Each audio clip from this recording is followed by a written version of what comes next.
1 ദിനവൃത്താന്തം 11-ാം അധ്യായം.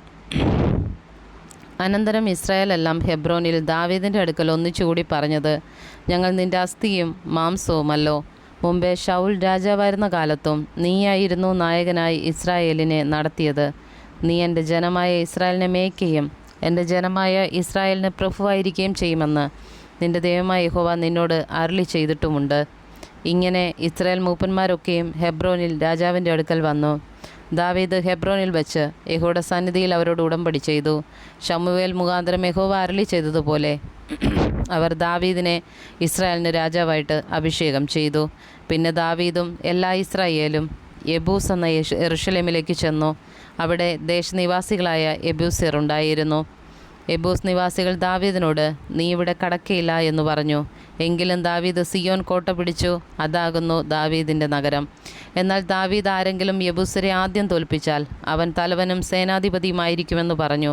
അങ്ങനെ സെരൂയയുടെ മകൻ യോവാബ് ആദ്യം കയറിച്ചെന്ന് തലവനായി തീർന്നു. ദാവീദ് ആ കോട്ടയിൽ പാർത്തതുകൊണ്ട് അതിന് ദാവീദിൻ്റെ നഗരം എന്നു പേരായി. പിന്നെ അവൻ നഗരത്തെ മില്ലോ തുടങ്ങി ചുറ്റും പണിത് ഉറപ്പിച്ചു. നഗരത്തിൻ്റെ ശേഷമുള്ള ഭാഗം യോവാബ് കേടുതീർത്തു. സൈന്യങ്ങളുടെ യഹോവ തന്നോടുകൂടെ ഉണ്ടായിരുന്നതിനാൽ ദാവീദ് മേൽക്കുമേൽ പ്രബലനായി തീർന്നു. ദാവീദിനുണ്ടായിരുന്ന പ്രധാന വീരന്മാർ ആവിത്. ഇസ്രായേലിനെക്കുറിച്ചുള്ള യഹോവയുടെ വചനപ്രകാരം അവനെ രാജാവാക്കേണ്ടതിന് അവർ എല്ലാ ഇസ്രായേലുമായി രാജത്വം സംബന്ധിച്ച് അവൻ്റെ പക്ഷം മുറുകെ പിടിച്ചു. ദാവീദിനുണ്ടായിരുന്ന വീരന്മാരുടെ സംഖ്യയാവിത്. 30 പേരിൽ പ്രധാനിയായി ഒരു ഹഗമോന്യൻ്റെ മകനായ യാശോബെയാം. അവൻ 300 പേരുടെ നേരെ കുന്തമോങ്ങി ഒരേ സമയത്ത് അവരെ കൊന്നുകളഞ്ഞു. അവൻ്റെ ശേഷം അഹോഹ്യനായ ദോദോവിൻ്റെ മകൻ എലെയാസർ. അവൻ 3 വീരന്മാരിൽ ഒരുത്തനായിരുന്നു. ഫെലിസ്ത്യർ പസ്ദമീമിൽ യുദ്ധത്തിന് കൂടിയപ്പോൾ അവൻ അവിടെ ദാവീദിനോടുകൂടെ ഉണ്ടായിരുന്നു. അവിടെ യവ നിറഞ്ഞ ഒരു വയലുണ്ടായിരുന്നു. പടജനം ഫെലിസ്ത്യരുടെ മുമ്പിൽ നിന്ന് ഓടിപ്പോയി. എന്നാൽ അവർ ആ വയലിൻ്റെ മധ്യേ നിന്ന് അതിനെ കാത്തു ഫെലിസ്ത്യരെ വെട്ടിക്കളഞ്ഞു. യഹോവ അവർക്ക് വലിയൊരു ജയം നൽകി. ഒരിക്കൽ ഫെലിസ്ത്യരുടെ സൈന്യം രെഫയീം താഴ്വരയിൽ പാളയം ഇറങ്ങിയിരിക്കുമ്പോൾ 30 തലവന്മാരിൽ 3 പേർ പാറയെങ്കിൽ അതുല്ലാം ഗുഹയിൽ ദാവീദിൻ്റെ അടുക്കൽ ചെന്നു. അന്നു ദാവീദ് ദുർഗത്തിലായിരുന്നു. ഫെലിസ്ത്യർക്ക് അക്കാലത്ത് ബത്ലഹേമിൽ ഒരു കാവൽ പട്ടാളമുണ്ടായിരുന്നു. ബത്ലഹേം പട്ടണവാതിൽക്കലെ കിണറ്റിൽ നിന്ന് വെള്ളം എനിക്ക് കുടിപ്പാൻ ആർ കൊണ്ടുവന്ന് തരുമെന്ന് ദാവീദ് ആർത്തിപൂണ്ട് പറഞ്ഞു. അപ്പോൾ ആ 3 പേരും ഫെലിസ്ത്യരുടെ പാളയത്തിൽ കൂടി കടന്നു ചെന്ന് ബത്ലഹേം പട്ടണവാതിൽക്കലെ കിണറ്റിൽ നിന്ന് വെള്ളം കോരി ദാവീദിൻ്റെ അടുക്കൽ കൊണ്ടുവന്നു. ദാവീദോ അത് കുടിപ്പാൻ മനസ്സില്ലാതെ യഹോവയ്ക്ക് നിവേദിച്ച് ഒഴിച്ചു. ഇതു ചെയ്യുവാൻ എൻ്റെ ദൈവം എനിക്ക് സംഗതി വരുത്തരുതേ. തങ്ങളുടെ പ്രാണനെ ഉപേക്ഷിച്ച് പോയ പുരുഷന്മാരുടെ രക്തം ഞാൻ കുടിക്കുകയോ? അവർ തങ്ങളുടെ പ്രാണനെ ഉപേക്ഷിച്ചല്ലോ അത് കൊണ്ടുവന്നിരിക്കുന്നതെന്ന് പറഞ്ഞു. അതുകൊണ്ട് അവനത് കുടിപ്പാൻ മനസ്സായില്ല. ഇതാകുന്നു ഈ 3 വീരന്മാർ ചെയ്തത്. യോവാബിൻ്റെ സഹോദരനായ അബീഷായി മൂവരിൽ തലവനായിരുന്നു. അവൻ 300 പേരുടെ നേരെ കുന്തമൊങ്ങി അവരെ കൊന്നു. അതുകൊണ്ട് അവൻ മൂവരിലും വെച്ച് കീർത്തി പ്രാപിച്ചു. ഈ മൂവരിൽ 2 പേരെക്കാൾ അധികം മാനം അവൻ പ്രാപിച്ച് അവർക്ക് നായകനായി തീർന്നു. എന്നാൽ അവൻ മറ്റേ മൂവരോളം വരികയില്ല. കബ്സേലിൽ ഒരു പരാക്രമശാലിയുടെ മകനായ യഹോയാദയുടെ മകനായ ബെനയാവും വീര്യപ്രവൃത്തികൾ ചെയ്തു. അവൻ മോവാബിലെ അരിയേലിൻ്റെ 2 പുത്രന്മാരെ സംഹരിച്ചതല്ലാതെ ഹിമകാലത്ത് ഒരു ഗുഹയിൽ ചെന്ന് ഒരു സിംഹത്തെയും കൊന്നുകളഞ്ഞു. അവൻ 5 മുഴം പൊക്കവുമുള്ള ദീർഘകായൻ ഒരു മിസ്രൈമിനെയും സംഹരിച്ചു.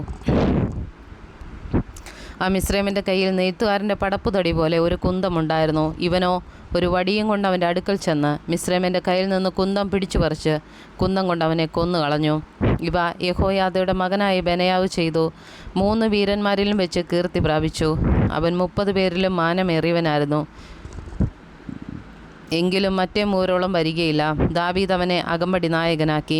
സൈന്യത്തിലെ വീരന്മാരോ യോവാബിൻ്റെ സഹോദരനായ അസാഹേൽ, ബത്ലഹേമിനായ ദോദോവിൻ്റെ മകൻ എൽഹാനാൻ, ഹരോര്യനായ ഷമ്മോത്ത്, പെലോന്യനായ ഹേലസ്, തെക്കോവിനായ ഇക്കേഷിൻ്റെ മകൻ ഈര, അനാദോത്യനായ അബിയസർ, ഹൂഷാദ്യനായ സിബേഗായി, അഹോഹ്യനായ ഈലായി, നെതോഫാത്യനായ മഹരായി, നെതോഫാത്തിനായ ബാനയുടെ മകൻ ഹേലത്, ബെന്യാമീനുടെ ഗിബയിൽ നിന്നുള്ള റിബായുടെ മകൻ ഈദായി, പരാദോന്യനായ ബെനയാവ്, നഖലോഹാഷിൽ നിന്നുള്ള ഹൂരായി, അർബാദ്യനായ അബിയൽ, ബഹരൂമ്യനായ അസ്മാവത്ത്, ഷൽബോന്യനായ എല്ലെഖ്ബ, ഗീസോന്യനായ ഹഷേമിൻ്റെ പുത്രന്മാർ: ഹരാര്യനായ ഷാഗയുടെ മകൻ യോനാദാൻ, ഹരാര്യനായ സാഗാറിൻ്റെ മകൻ അഹിയാം, ഊരിൻ്റെ മകൻ എലീഫാൽ, മെഗോരാത്യനായ ഹേഫർ, പെലോന്യനായ അഹിയാവ്, കർമ്മേലിനായ ഹെസ്രോ, എസ്ബായുടെ മകൻ നയരായി, നാദാൻ്റെ സഹോദരൻ യോവേൽ, ഹഗ്രിയുടെ മകൻ